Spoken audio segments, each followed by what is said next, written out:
Hello and welcome to My Home Cooked with me, Sarah Woods, and today I'm going to show you the 101 of chapatti making, and it couldn't be simpler. So the ingredients you're going to need are chapatti flour and water. It really couldn't be simpler.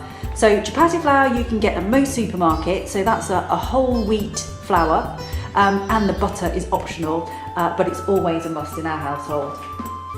So normally, if I was doing this old school, I would use my hands as a measurement, but instead, and just so I can share this recipe easily with you, we're actually going to go with a cup size, which is an American measurement. So let's go in with the flour. So I'm thinking we're going to go with 4 level cups. Okay, so you can see the amount of flour in there. And I imagine that would be enough for about 8 to 10 chapatis, depending on the size of your chapatis. So all we need is water, so we'll make some room. I think it's very difficult to say put in a certain amount or specific amount of water. I think it depends on the flour.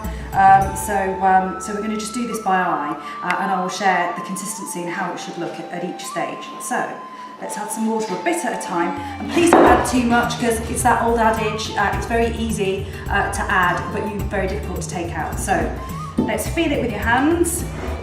So we're going to add a bit more water. The type of dough that we're looking for is going to be a firm consistency. So I'm going to carry on adding bits of water.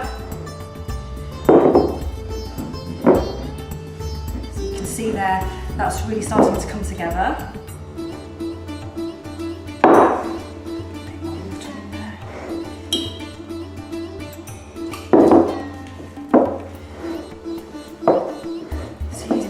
To properly mix it all together, and you can see there it's coming together, and squeeze as you're bringing it together.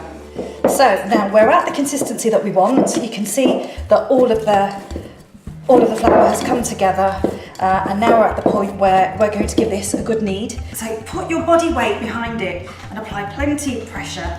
You can see here, I mean, you may at this stage need a bit of dry flour just on the work surface, but this is pretty dry, so I don't necessarily need that.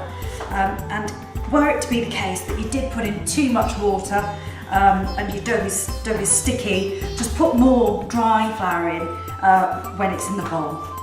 Okay, so this is nearly there. We're just going to give it a knead for a good 5 minutes, and then we're going to allow this dough to rest for a couple of hours, minimum of 1, I would say, and just cover it with a damp tea cloth, or you could keep it in the fridge. So in true Blue Peter fashion, here's one I prepared earlier. So it's been resting for 2 hours and covered with a damp tea cloth. And here you can have a look at that. You can have a look at the consistency, it's quite firm there. So all we need to cook the chapatis is this, a dry frying pan and heat. It couldn't be healthier. While that heats up, we are going to roll our chapatis. So for that, we'll just need a little bit of dry flour, just to dust the surface so it doesn't stick. Now, we're going to grab a little ball. So I would say that's a golf-sized ball. So if you squash that out, and then make it ready to roll. So if I pop that in a bit of dry flour, and this is my trusty rolling pin handed down from my mum, and I do find that it works the best. So when I was growing up, my mum and my grandmother used to compete over who could make the nicest chapatis, whose were perfectly round. But I don't think mine are always perfectly round, but we can get as close to that as possible, or we can always correct on the pan, which I will show you a little technique for shortly. So I think in terms of thickness, we don't want thick chapatis. We want them relatively thin. I would say maybe the thickness of a 5p piece. So let's take that out. I think we're just about there now. And we're going to apply it directly to the hot frying pan. So here we go. So here's what I mean about you're able to adjust the shape when you initially put this on. So this is what you're looking for. So as you can see here, we've got a change in colour and consistency at the bottom here, and that is your prompt to turn the chapatti over. So that's exactly what we're going to do. Now I use my fingers because I've got asbestos fingers, but you might want to use tongs. So I'm going to grab a pair of tongs just so I can show you both.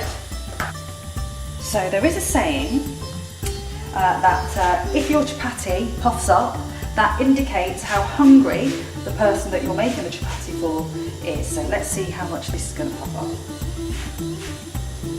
So again, you can see the bubbles forming. So if you get a close up there, Jojo, you can see these little bubbles forming. So that's your indication that this chapatti is cooking on the other side nicely. I'm just going to give that a turn. And then we just let it sit and do its thing. So as you can see, it's starting to puff up, but not a huge amount just yet. So I wonder if the person that we're making these for is hungry or not.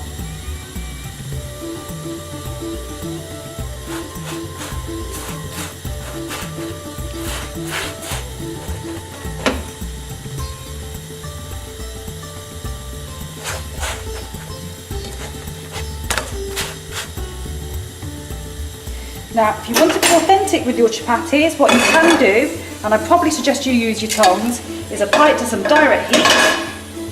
Gosh, you can see that really taking off now. There we go. And you just got to make sure that your dough is completely cooked and not raw in any way. You can tell that from the colour. That's perfect. So that is one cooked chapati. It's as simple as that. And the last thing you need to do is just to apply some butter.